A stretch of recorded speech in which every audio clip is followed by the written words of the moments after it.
하나님께서는 우리의 입술을 통해 믿음이 드러나게 하셨습니다. 입술은 단순히 말을 내는 도구가 아니라 마음속에 있는 것을 밖으로 흘려보내는 통로입니다. 그래서 우리가 어떤 말을 하느냐에 따라 은혜가 세워지기도 하고 무너지기도 합니다. 작은 말 한마디가 사람의 마음을 살리기도 하고 반대로 상처를 주어 무너뜨리기도 합니다. 그리스도인은 입술을 통해 하나님께 영광을 돌려야 하는데 사탄은 그 입술을 이용해 은혜를 빼앗으려 합니다. 그러므로 우리는 무엇을 말해야 하는지, 무엇을 삼가야 하는지를 분명히 알아야 합니다. 오늘은 은혜를 잃게 만드는 4가지 말의 위험성을 나누며 왜 입술을 지키는 것이 신앙에서 그렇게 중요한지를 살펴보고자 합니다. 첫째, 사소한 농담으로 십자가를 가볍게 만드는 순간 은혜가 사라집니다. 십자가는 하나님께서 인류를 향해 보여주신 가장 큰 사랑의 증거입니다. 예수님께서 십자가에서 흘리신 피와 고통은 우리 죄를 대신한 희생이며 그 안에는 하나님의 은혜와 자비가 가득 담겨 있습니다. 그런데 그 거룩한 십자가를 가볍게 여기는 말이 우리 입술에서 무심코 흘러나올 때 은혜는 그 순간 무너질 수 있습니다. 사소한 농담처럼 보이지만 그 속에는 십자가의 무게를 경시하는 마음이 깃들 수 있고 결국 믿음의 중심이 흔들리게 됩니다. 사람들은 대화를 가볍게 이어가기 위해 농담을 자주 사용합니다. 웃음을 주는 것은 필요하고 때로는 관계를 부드럽게 만드는 힘이 되기도 합니다. 그러나 거룩해야 할 것들을 농담의 소재로 삼는다면 그것은 단순한 웃음이 아니라 영적인 위험이 됩니다. 십자가의 고난을 가볍게 표현하거나 예수님의 희생을 희화화하는 말은 듣는 이의 마음을 무너뜨리고 은혜의 자리를 소홀히 여기게 만듭니다. 신앙의 본질을 우스갯소리로 바꾸는 순간 사탄은 그 틈을 파고들어 은혜를 약화시킵니다. 성경에서 에서가 장자의 명분을 가볍게 여겼던 사건을 떠올릴 수 있습니다. 그는 한 끼 음식을 위해 하나님이 주신 장자의 축복을 하찮게 여겼습니다. 단순히 배고픔을 달래려는 순간적인 선택이었지만 그 안에는 하나님의 은혜를 가볍게 여기는 마음이 드러났습니다. 십자가를 농담으로 대하는 태도 역시 같은 모습입니다. 작은 말 한마디로 하나님의 은혜를 값싸게 만들 수 있고 그것은 결국 우리의 신앙을 병들게 만듭니다. 우리 삶 속에서도 이런 유혹은 자주 찾아옵니다. 교제 자리에서 분위기를 살리기 위해 가볍게 웃음을 주려다가 말씀과 십자가를 농담의 소재로 삼는 경우가 있습니다. 처음에는 별것 아닌 것 같아도 반복되면 마음속에서 십자가의 무게는 점점 줄어들고 은혜에 대한 경외심은 사라집니다. 은혜가 사라진 자리에는 세상의 웃음만 남게 되고 결국 신앙은 깊이를 잃게 됩니다.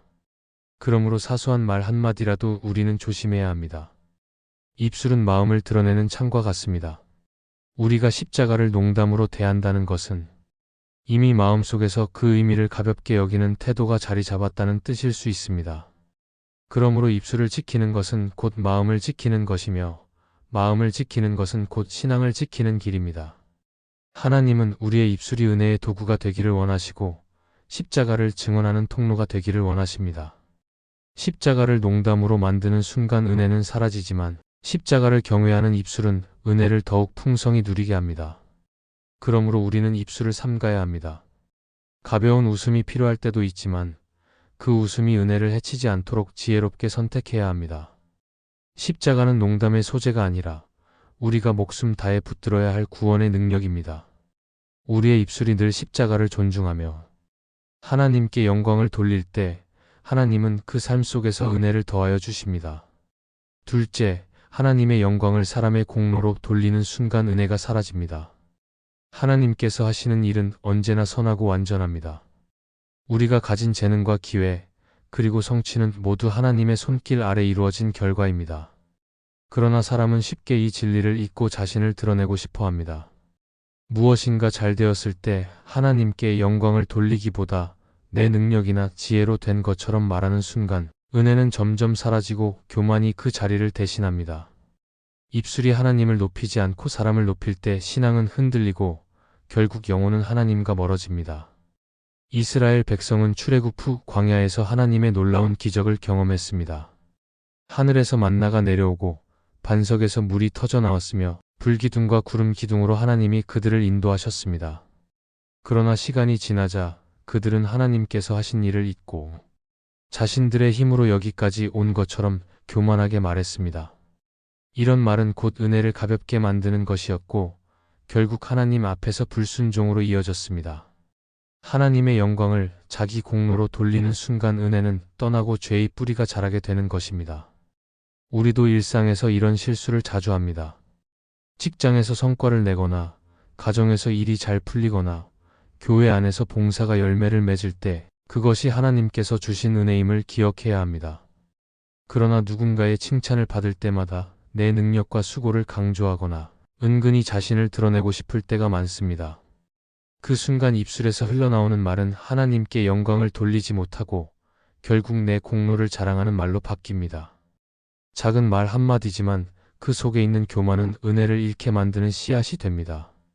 성경 속 헤롯 왕은 백성 앞에서 연설할 때 사람들이 신의 소리라고 외치자 하나님께 영광을 돌리지 않았습니다. 그 순간 하나님의 심판이 임했고 그는 즉시 죽음을 맞이했습니다. 이 사건은 하나님께서 영광을 얼마나 소중히 여기시는지를 보여줍니다. 하나님의 일을 내 공로로 삼는 것은 단순한 실수가 아니라 은혜를 무너뜨리는 심각한 죄입니다. 우리의 삶 속에서도 이런 위험은 늘 있습니다. 교회 안에서 사역이 열매 맺을 때 혹은 기도가 응답될 때 우리는 반드시 하나님께 영광을 돌려야 합니다.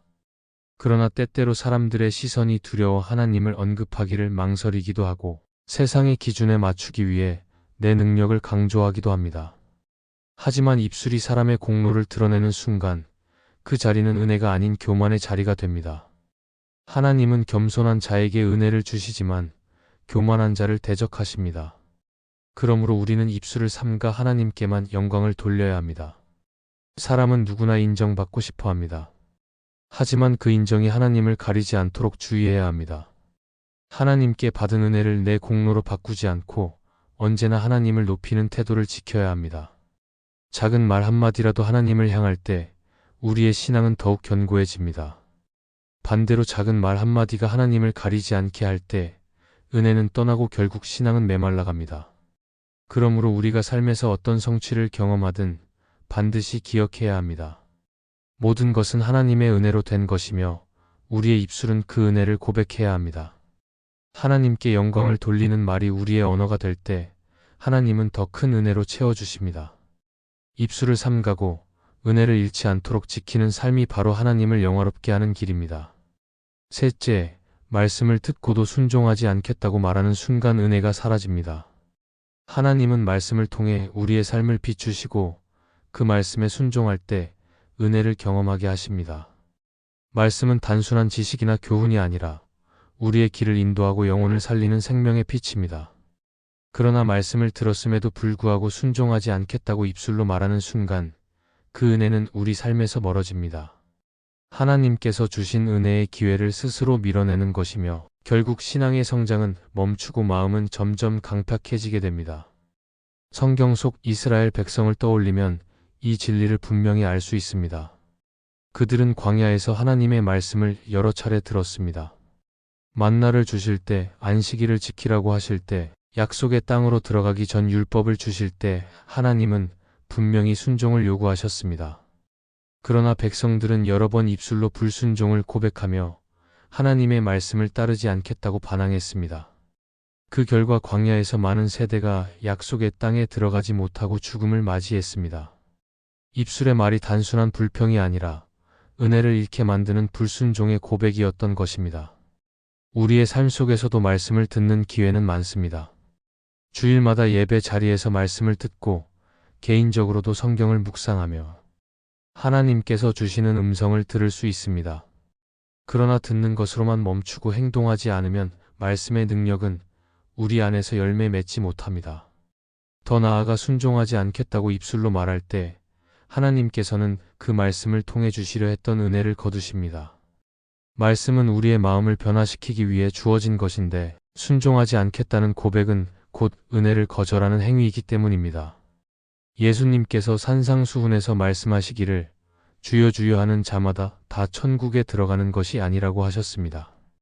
아버지의 뜻대로 행하는 자라야 천국에 들어갈 것이라고 강조하셨습니다. 이는 단순히 말씀을 듣는 것이 목적이 아니라 순종이 곧 믿음의 열매임을 알려주신 것입니다. 우리가 말씀을 듣고도 순종하지 않겠다고 말한다면 그것은 입술로만 믿음을 고백하는 것이고, 실제로는 은혜를 외면하는 것입니다. 순종은 때로 우리에게 부담스럽게 다가올 수 있습니다. 말씀을 따라 살려면 내 계획을 내려놓아야 하고, 때로는 손해를 감수해야 하며 세상의 시선과 충돌하기도 합니다. 그래서 우리는 순종하기 어렵다는 말로 스스로를 합리화합니다. 하지만 그 순간 은혜는 점점 사라지고 결국 신앙은 껍데기만 남게 됩니다.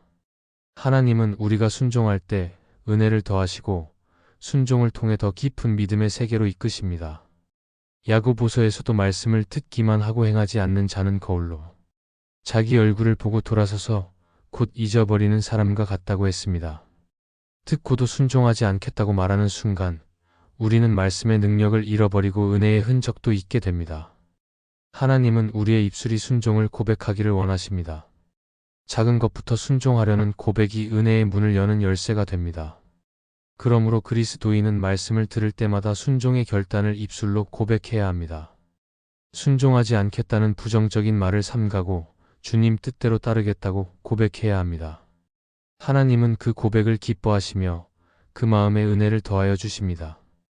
우리의 입술이 순종을 거절하는 순간 은혜가 사라지지만 순종을 고백하는 순간 은혜는 더욱 풍성해집니다.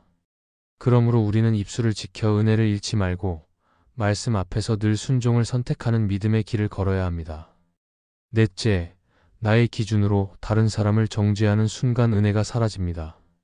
하나님은 모든 사람을 사랑하시고 누구든지 회개하면 용서하시며 새 기회를 주십니다. 그런데 우리는 종종 하나님의 시선이 아니라 내 기준으로 사람을 바라보며 판단합니다. 내 생각에 부족해 보이고 내 기준에 맞지 않는다는 이유로 다른 사람을 정죄하는 순간 그 입술에서 은혜는 사라집니다. 은혜로 살아가는 사람은 하나님의 긍휼을 기억하며 다른 일을 품지만 정죄하는 사람은 자신의 잣대를 하나님의 뜻보다 앞세우며 결국 교만에 빠지게 됩니다. 정죄는 단순한 판단을 넘어섭니다. 그것은 상대방의 영혼에 상처를 주고 하나님의 은혜를 무시하는 태도입니다. 내가 상대의 삶 전체를 아는 것도 아니면서 단편적인 모습으로 결론을 내리고 그 사람은 변할 수 없다고 단정 짓는 순간 하나님의 은혜가 흘러갈 자리를 막아버리는 것입니다. 하나님은 여전히 그 사람을 변화시키고 계시는데 나는 내 입술로 은혜의 가능성을 차단해 버리는 어리석음을 범하는 것입니다. 성경을 보면 바리새인들이 늘 이런 태도를 보였습니다. 그들은 스스로는 의롭다고 여기면서 죄인과 세리를 정죄했습니다. 그러나 예수님은 그들의 태도를 꾸짖으시며 말씀하셨습니다. 건강한 자에게는 의사가 필요 없고 병든 자에게라야 필요하다고 하셨습니다. 정죄가 아닌 긍휼의 시선으로 사람을 대해야 은혜가 흘러가는 것입니다. 나의 기준으로 사람을 자르면 은혜는 끊기지만 하나님의 시선으로 보면 은혜는 계속 흐릅니다. 우리 일상 속에서도 이 같은 유혹은 늘 존재합니다. 교회 안에서 다른 이의 연약함을 보고 곧바로 정죄하는 말이 입술에서 나올 수 있습니다. 신앙생활을 잘하지 못하는 것 같아 보일 때, 섬김이 부족해 보일 때, 나의 기준으로 쉽게 잘못을 지적하는 순간 은혜는 사라지고 관계는 멀어집니다. 정죄는 상대를 세우지 못하고 오히려 더 깊은 상처를 남기게 됩니다. 팀 켈러는 그의 책 기도에서 이렇게 말했습니다. 기도하는 사람은 다른 이들을 더 이상 자신의 기준으로 평가하지 않고 하나님의 시선으로 바라보게 된다. 기도는 은혜를 경험하는 자리이고 은혜를 경험한 사람은 정죄보다 긍휼을 선택합니다. 은혜를 깊이 아는 사람일수록 쉽게 정죄하지 않고 하나님께 맡기며 사랑으로 품게 됩니다. 정죄하는 입술은 은혜를 빼앗지만 긍휼을 고백하는 입술은 은혜를 더 풍성히 누리게 합니다. 그러므로 우리는 내 기준으로 다른 사람을 정죄하지 말고 하나님의 긍휼을 따라야 합니다. 나도 하나님의 은혜로 살아간다는 사실을 기억할 때 다른 사람을 판단하기보다 용납할 수 있습니다. 정죄하는 순간 은혜는 떠나지만 긍휼히 여기는 순간 하나님께서 은혜를 더하십니다. 그러므로 우리의 입술이 정죄를 멈추고 사랑을 말하게 하여 은혜를 지키고 흘려보내는 삶을 선택해야 합니다. 하나님은 우리의 입술을 통해 은혜가 흘러가기를 원하십니다. 그러나 가볍게 내뱉는 말 속에서 은혜가 사라질 수 있다는 사실을 잊지 말아야 합니다. 우리의 말이 정죄가 아니라 위로가 되고 불평이 아니라 감사가 되며 교만이 아니라 겸손이 될 때 하나님께서 기뻐하시고 은혜를 더해 주십니다. 오늘도 입술을 삼가 하나님께 영광 돌리고 은혜를 지키는 삶을 선택하시기를 바랍니다. 이 말씀이 마음에 은혜가 되셨다면 좋아요와 구독으로 함께 해주세요. 그리고 댓글에 아멘이라고 남겨주시면 하나님의 은혜가 더 많은 사람들에게 전해질 것입니다. 여러분의 삶 위에 하나님의 은혜가 언제나 함께 하시기를 바랍니다. 감사합니다.